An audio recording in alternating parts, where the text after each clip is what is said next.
Barry Bryson here. Thank you for joining me for another 5 good minutes with the Word. We're continuing our study of Luke's Gospel, and this is our second session in chapter 8, talking about the miracles that happened in Capernaum, the raising of Jairus' daughter, and the healing of the woman with the hemorrhage.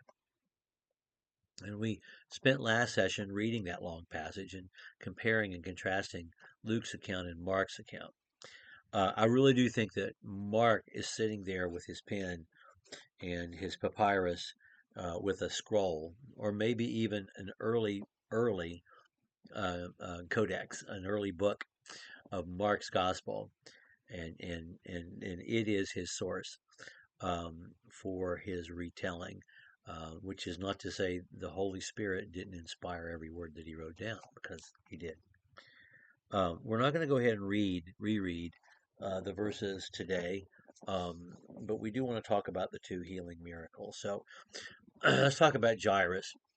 The synagogue at Capernaum is the second largest and most important religious site, Jewish religious site in Palestine. The first, of course, being the Second Temple, Herod's temple, the rebuilt temple that Herod, after the returnees rebuilt the temple and the walls of Jerusalem, and then Herod expanded it.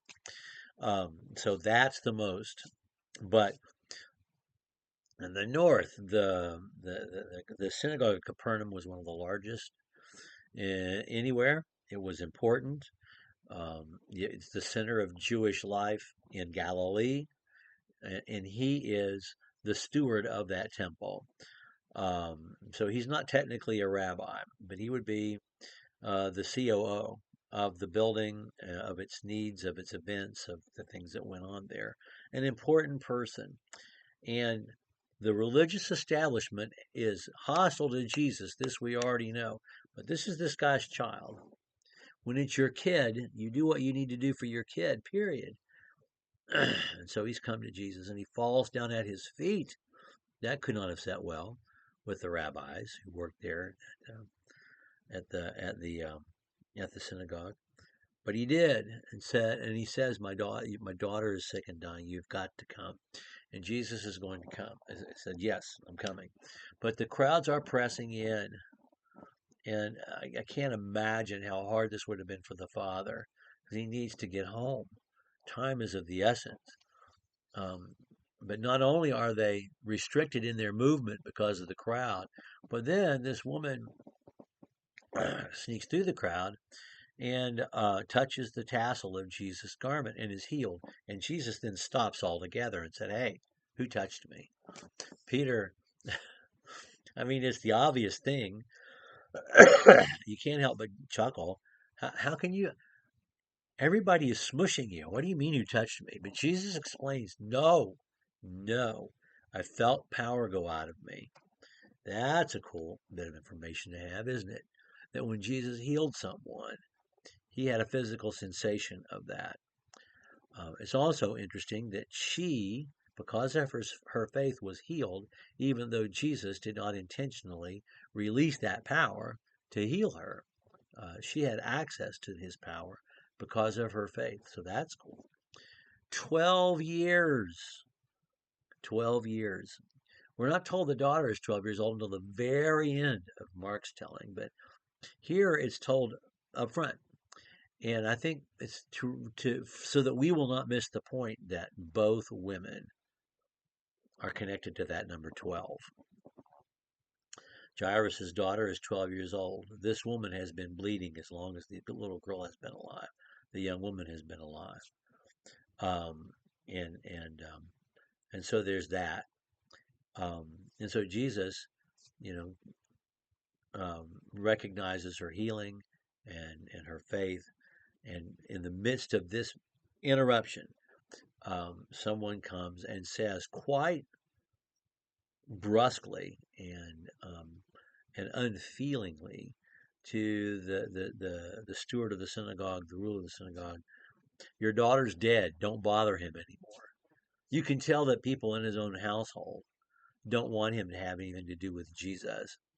But Jesus says to him, do not be afraid, only believe, and she'll be made well. I just love that. And that really is the theme of all three stories in the telling of them, both in Mark's gospel and Luke's gospel. Don't be afraid, only believe, and everything will be made well. That's the message that we have to take with us every day. So he gets to the house. The formal mourning has already started. Mark tells us about how they laughed at Jesus, and Jesus put everybody out of the room. And what we get here is that Jesus, only among the apostles, only takes Peter, James, and John. We don't have the whole formal, taking her hand, little girl, I say to you, arise.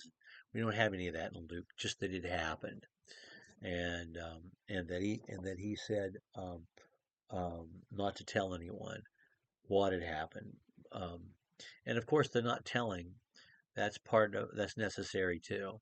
We know from John's gospel that when Lazarus was raised from the dead, the Pharisees tried to kill Lazarus because he was evidence that Jesus had that power. Well, um, how disruptive would it have been for this family, for people to know, for the religious establishment to know what had happened, for one of their own? Um, so that's necessary to the account as well. It's an event that we know so very well, um, and it's because the story has been repeated. Um, I love the old hymn. I love to tell the story. Those who love it best see no, those who know it best seem hungering and thirsting to hear it like the rest. Such a good line from that old hymn. And we have this told three times: Matthew, Mark, and Luke.